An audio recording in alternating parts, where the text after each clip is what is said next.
तो ये जो वोटर्स की बात की जाती है कि वोट को ऐड किया जाएगा नॉन लोकल वोटर को, क्या यही सपना था कि अब की बार 50 से बाहर के वोटर आएंगे और आप जीत जाएंगे? देखिए इस तरह का सपना देखिए बाहर के वोटर्स आप पे इल्जाम लग रहे हैं। देखिए भारतीय जनता पार्टी ने तो ये कानून लाया नहीं, ये कोई बीजेपी ने आके हिंदुस्तान के आइन में देश के कानून के अंदर ये चीज तो ऐड नहीं की। देखिए the Representation of Peoples Act 1950 ये आप पढ़ो 51 वो भी आपके कारण होगा कि जम्मू कश्मीर को जब यूटी बनाया उसके बाद जो है यूटी के तमाम प्रावधान। क्या कैसी बात कर रहे हो, कैसी बात कर रहे हैं जनाब? 1951 जम्मू कश्मीर का आरपी एक्ट अलग था। जब जम्मू कश्मीर यूटी बनी अलग एक्ट आया। 1951 the Representation of Peoples Act, ये जो आया उस वक्त हुकूमत थी कांग्रेस की और वहाँ प्राइम मिनिस्टर थे जनाब पंडित जवाहरलाल नेहरू साहब। तो अब कसूरवार बीजेपी हो गई, मगर इसमें एनपीआर भी अप्लाई होता था पहले। कसूरवार बीजेपी हो गई, मगर इस एक्ट में एनपीआर भी। जरा लोगों को सच बताया करो, आप लोग स्टेट गई तो एनपीआर भी गया नहीं, आग मत लगाया करो, सच बताया। क्या ये सच नहीं कि इसमें एनपीआर वोटर्स भी होते? सुनिए, अब जब आरपी एक्ट सेंटर, ये एक्ट की कॉपी है पूरी, ये मैंने पढ़ा है, ये पढ़ा है ना? 51 तो उसमें क्या दिक्कत है? इसमें ये दिक्कत है कि जब जम्मू कश्मीर में अपना आरपी एक्ट था उसमें एनपीआर एक निशान, एक विधान, एक कानून है। अब मुझे बताइए, चलिए बहस छोड़ते हैं हम कानूनी। अब मुझे बताइए कि क्या ये लोग आप पे इल्जाम लगा रहे हैं? सुनिए इल्जाम ये लग रहे हैं कि भाजपा ने सपना देखा अब की बार 50 से पार, शायद यही वोटर्स ऐड करके भाजपा ने अपना भाजपा का मिशन 50+ जो जम्मू कश्मीर के हमारे शहरी हैं, नौजवान हैं, बच्चे बुजुर्ग हैं, वो पूरा करेंगे, जम्मू कश्मीर की आवाम पूरा करेगी। और जम्मू कश्मीर का बच्चा आज मोदी साहब का गुणगान कर रहा है, जिस तरीके से मोदी साहब ने गरीब लोगों की मदद और हमदर्दी की। एक और प्रॉक्सी लग सकती है, जिस तरह सुनिए, एक और प्रॉक्सी ये लगती है कि जिस तरह प्रावधान है ये एक्टों का, और उसके बाद जो भी ऑर्डिनरी रेजिडेंट जम्मू कश्मीर में रह रहा है बाहर का, वो अपने आप को एनरोल कराए, वहाँ का वोट कैंसिल कराएं और इनडायरेक्टली आपको फायदा पहुंचाए। ये भी तो सवाल उठते हैं हमें। देखिए आप हमारे पीछे क्यों पड़े? कश्मीर की ऑल पार्टी मीट है, उसके बाद मैंने सुना कि भाजपा में भी ऑल पार्टी मीट है। देश का कानून 1950-51 में पंडित जवाहरलाल नेहरू जी की सरकार ने कांग्रेस के जमाने में लाया जनाब, ये बीजेपी ने नहीं लाया। ये जो बीजेपी के खिलाफ ये जो महाज खोल रहे हैं कश्मीर में, ये जो उनको कांग्रेस के लोगों को पूछना चाहिए। और नेशनल कॉन्फ्रेंस वाले जनाब मोहतरम डॉक्टर फारूक अब्दुल्ला साहब तो कांग्रेस की सरकारों में सेंटर के अंदर मिनिस्टर थे। तो मैडम महबूबा मुफ्ती साहिबा तो आज भी राहुल गांधी और कांग्रेस प्रेसिडेंट सोनिया गांधी जी के बड़े मुरीद हैं वो। तो उनसे पूछना चाहिए ना, ये कानून आपने किस लिए लाया था? आपके बापूजी ने कानून लाए, उनके बापू, उनके नेता। तो सवाल जवाब भारतीय जनता पार्टी से हमने तो इम्प्लीमेंट। मेरे को एक बताओ, एक देश में एक कानून होता है कि 10 कानून होते हैं? एक देश में कितने कानून होते हैं? जो राइट रविंद्र रैना को है वो मसूद साहब को भी है।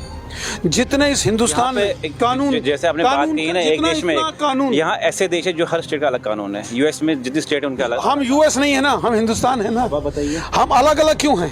जितना राइट, जितना फंडामेंटल राइट्स हिंदुस्तान के कानून ने मुझे दिया है उतना आपको भी दिया है, तो अच्छी बात है ना, सबका हक बराबर, एक को ज्यादा दूसरे को कम। ये आप आज अमेरिका की चले गए, यूएस, हिंदुस्तान की बात आप कहते हैं कि सारे देशों का, जब सारे देश की बात करते हैं कि यूएस की भी बात करो, वहाँ हर स्टेट का अलग फ्लैग है, हर स्टेट का अलग कानून है। जम्मू कश्मीर का भी अलग कानून था, क्या वो पसंद नहीं था? नहीं, आप क्या चाहते हैं हिंदुस्तान के अंदर 30 फ्लैग हो? क्यों हो? जब एक तिरंगा झंडा हमारे मुल्क की पहचान है और यूएस का नेशनल फ्लैग एक है जनाब, एक वन फ्लैग, अलग कानून है ना स्टेट का। देखिए तो जम्मू कश्मीर के अंदर भी बहुत सारे ऐसे प्रोविजंस हैं जो हट गए, आज भी हैं। उस वक्त जब रीऑर्गेनाइजेशन हो गया, बहुत सारे ऐसे लॉस थे जिनको सेव कर लिया गया, बहुत सारे लॉस ऐसे थे जिनको अमेंडमेंट के साथ सेव किया गया, लोगों की भलाई के लिए, बेहतरी के लिए। अच्छा मुझे ये बताइए कि आप कब बनाएंगे स्टेट? क्योंकि ये भी है कि जब जीतेंगे तब बनाएंगे, जब नहीं जीते तो यूटी चलेगी। इस तरह के आप पे इल्जाम है। देखिए जनाब, आपने इल्जाम आप पे, देखो मेरी बात सुनो, आप देखो आपका काम है, आप भी एक बड़े मायानाज शख्सियत के मालिक हो। हमारा ये सवाल नहीं, हमारा ये है कि जो पार्टीज कहती हैं कश्मीर की पार्टीज, अगर भाजपा जीती देखो, तो स्टेट मुझे बनाएंगे, एक बात अगर बताओ। नहीं जीती तो यूटी में जब रखेंगे। ये यूटी, जब ये स्टेट थी तो भी आपका इनसाइडर चलता था, न्यूज इनसाइडर 24। जब यूटी है तब तो उससे ज्यादा चल रहा है। स्टेट भी हमारी है, यूटी भी हमारा है, क्योंकि मुल्क हमारा है। हम सबको मिलकर मुझे बताइए कि एक सवाल आखिरी, अगर भाजपा की हुकूमत बनी तो स्टेट बनेगी, अगर नहीं बनी तब भी स्टेट बनेगी क्या? इसका जवाब देना, ये नहीं बोला कि जीतेंगे या नहीं जीतेंगे। अगर नहीं बनी तभी बन सकती स्टेट या नहीं? नहीं, नहीं क्यों नहीं जीतेंगे? चलो ठीक है, अगर नहीं बनी तब। हाँ, क्यों नहीं बनी, क्यों नहीं? मेरा सवाल ये है कि क्या जम्मू कश्मीर किसी भी हालत में स्टेट बन सकती है या नहीं बन सकती? देखिए, जब मुल्क के प्राइम मिनिस्टर साहब ने बोला है, जब हमारे वजीर दाखिला जनाब अमित शाह साहब ने बोला है, बनेगी। 25 लाख वोटर को लेकर लगातार जम्मू कश्मीर में हड़कंप मची हुई, और कश्मीर बेस्ड पॉलिटिकल नेताओं ने जिस तरह बयानात दिए, उसके बाद जो है भाजपा ने भी उसके बाद जम्मू कश्मीर में जो कश्मीर बेस्ड पॉलिटिकल नेता है उनने ऑल पार्टी मीट बुलाया है। और सुनने में ये भी आया है भाजपा के जो रविंद्र रैना है वो भी आज मीटिंग कर रहे थे, उनने भी जो है तमाम भाजपा के नेताओं को बुलाया है, उनके साथ मीटिंग करेंगे। ये 25 लाख वोटरों का क्या कुछ है, लेकिन आज सुबह जब हमने खबर पढ़ी उसमें ये देखा गया कि जो गवर्नमेंट ने क्लैरिफिकेशन दी हुई है कि जो नए 18 साल से ऊपर जो उम्र कंप्लीट कर रहे हैं वही वोटर जो है वोटर लिस्ट में ऐड होंगे। कोई भी 25 लाख वोटर्स की बात की जाती है, इस तरह कोई चीज़ भी नहीं है। लेकिन जम्मू कश्मीर जब यूटी बना उसके बाद जो है यूटी कानून जम्मू कश्मीर में लगे, और उसी तरह के जो है प्रावधान भी जम्मू कश्मीर में है। मेरे साथ है भाजपा के रविंद्र रैना जी, लगातार बातचीत करेंगे। क्या आप जिस तरह 75 लाख वोटर ऐड किए जाएंगे, इस तरह की खबरें जब चली, और उसके बाद जो है मैं आपको बता रहा हूँ कि उसके बाद जो है ऑल पार्टी मीट कश्मीरी नेताओं ने बुलाया, और सुबह भी क्लैरिफिकेशन में आई जो आप कह रहे हैं 25 लाख 75 लाख सरकार ने दी। तो क्या कहते हैं, जो कश्मीर की ऑल पार्टी मीट है उसके बाद मैंने सुना कि भाजपा में भी ऑल पार्टी मीट है। भारतीय जनता पार्टी अकेले ही सफिशिएंट है किसी भी परिस्थिति और किसी भी चुनौती से डील करने के लिए। यहाँ कोई युद्ध का अखाड़ा है नहीं, ना कोई आपस में इस प्रकार से जहर घोलकर राजनीति करनी चाहिए। ये जो प्रोपेगेंडा यहाँ जम्मू कश्मीर में किया जा रहा है, ये जो नेशनल कॉन्फ्रेंस कांग्रेस और पीडीपी के लोग इस प्रकार के शगुफे और प्रोपेगेंडा करके लोगों को गुमराह करने की कोशिश कर रहे हैं, ये ठीक नहीं है। ऐसी सियासत नहीं होनी चाहिए। लोगों की बताइए, जो वोटर्स की बात की जाती है कि वोटर्स को ऐड किया जाएगा, नॉन लोकल वोटर को, क्या यही सपना था कि आपकी बार 50 से बाहर के वोटर आएंगे और आप जीत जाएंगे? देखिए, इस तरह का सपना देखा था आपने? बीजेपी ने ये तो कानून लाया नहीं है। 1950 में बीजेपी की हुकूमत नहीं थी, कांग्रेस की हुकूमत थी। पंडित जवाहरलाल नेहरू साहब देश के प्राइम मिनिस्टर थे, और आज वही कांग्रेस पार्टी भी फारूक अब्दुल्ला साहब की ऑल पार्टी मीटिंग में जा रही है 1950 के उस कानून के खिलाफ जो जवाहरलाल नेहरू साहब और कांग्रेस ने लाया था।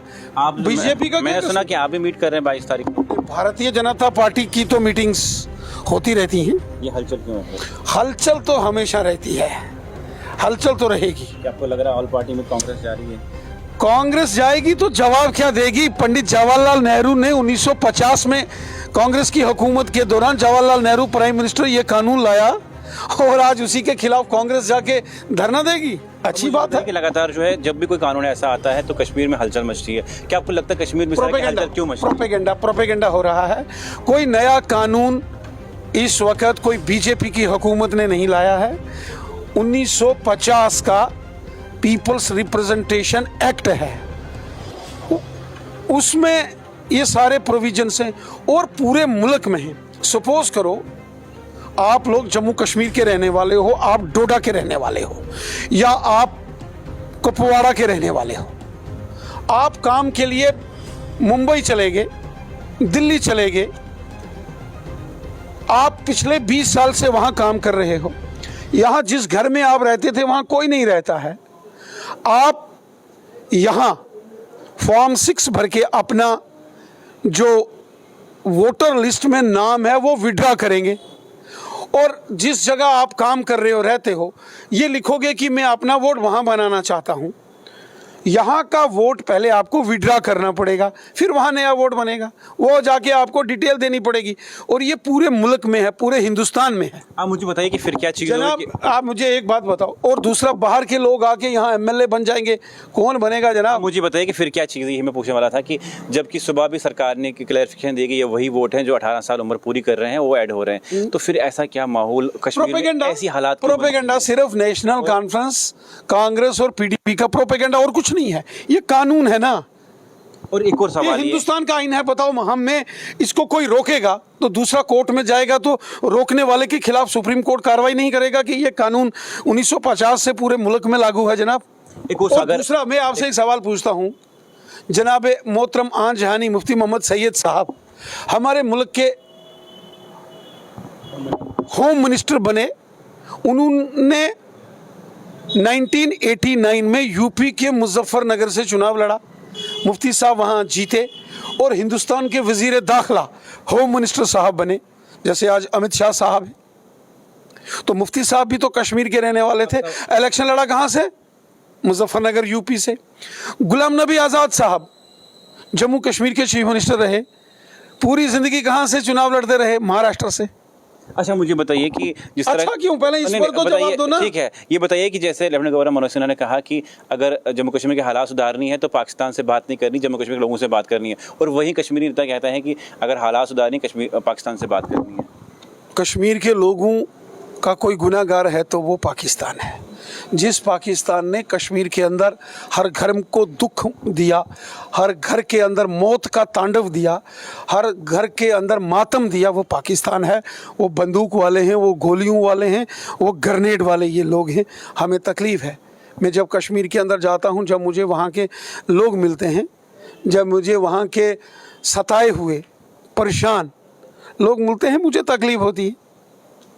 और हमारे लोग हैं, हमारे भाई बहन हैं, उनके दुख तकलीफ दर्द हम दूर करेंगे, पाकिस्तान थोड़ी करेगा। पाकिस्तान ने तो दर्द दिया है, आंखों आंसू दिए हैं, जख्म दिए हैं। जिसने जख्म दिए हैं उसके साथ। मुझे बताइए कि कल एक और बयान वायरल हुआ एलजी मनोज सिन्हा साहब का कि जो मीरवाइज है वो हाउस अरेस्ट नहीं है, उसके बाद भी कश्मीरी नेताओं ने बहुत सारे आलोचना लगाए, तो आप क्या कहते हैं उस बयान पे? क्या मीरवाइज हाउस अरेस्ट हैं या उनको? देखिए, अगर जम्मू कश्मीर के लेफ्टिनेंट गवर्नर साहब ने कुछ बात बोली है तो उन्होंने फैक्ट्स के ऊपर बोली होगी। वो एक कॉन्स्टिट्यूशनल पोजीशन पर हैं और मुझे लगता है कि उन्होंने जो भी बोला होगा वो ठीक बोला है। एक और आखिरी सवाल ये है कि जो ये चीज़ें अब चल रही हैं इलेक्शन को लेके और वोटर्स को ऐड करने की बात है, जो ऑल पार्टी मीट कर रहे हैं 22 तारीख को, उनको क्या कहेंगे आप? मैं उससे क्या मतलब? मैं देखिए, नेशनल कॉन्फ्रेंस हो, कांग्रेस हो, पीडीपी हो, इन लोगों की ज़मीन खिसक गई है।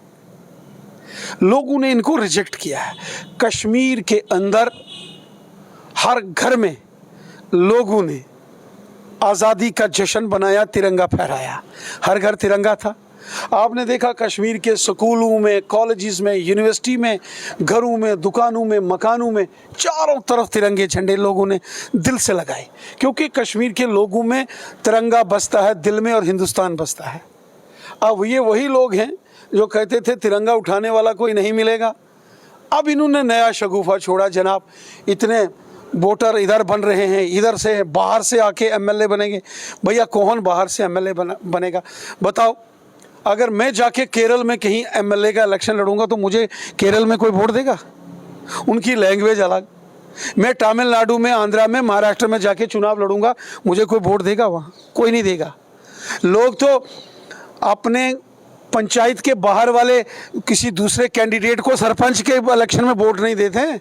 क्या पता एक और प्रॉक्सी लग सकती है, जिस तरह सुनिए, एक और प्रॉक्सी ये लगती है कि जिस तरह प्रावधान है ये एक्टों का, और उसके बाद जो भी ऑर्डिनरी रेजिडेंट जम्मू कश्मीर में रह रहा है बाहर का, वो अपने आप को एनरोल कराए, वहाँ का वोट कैंसिल कराएं और इनडायरेक्टली आपको फायदा पहुंचाए। ये भी तो सवाल तो उठते हैं। हमें देखिए, आप हमारे पीछे क्यों पड़े हो? हम नहीं पड़े, ये भी तो कश्मीरी नेता ही कहते हैं कि इस तरह कश्मीर के नेता कहते हैं ना, कश्मीर के नेता, कश्मीर के नेता, कश्मीर के नेता इसलिए बोलते हैं कि कश्मीर के नेताओं को मालूम है कि कश्मीर की आवाम ने उनका साथ छोड़ दिया है, इसलिए प्रोपेगेंडा कर रहे हैं जनाब।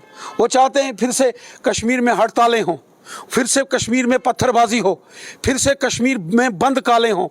ये कश्मीर के नेता चाहते हैं कि फिर से कश्मीर के अंदर गोलियां चलें, लाशें गिरें, ग्रेनेड गिरें, कश्मीर के बेगुनाह लोगों को जख्म मिलें।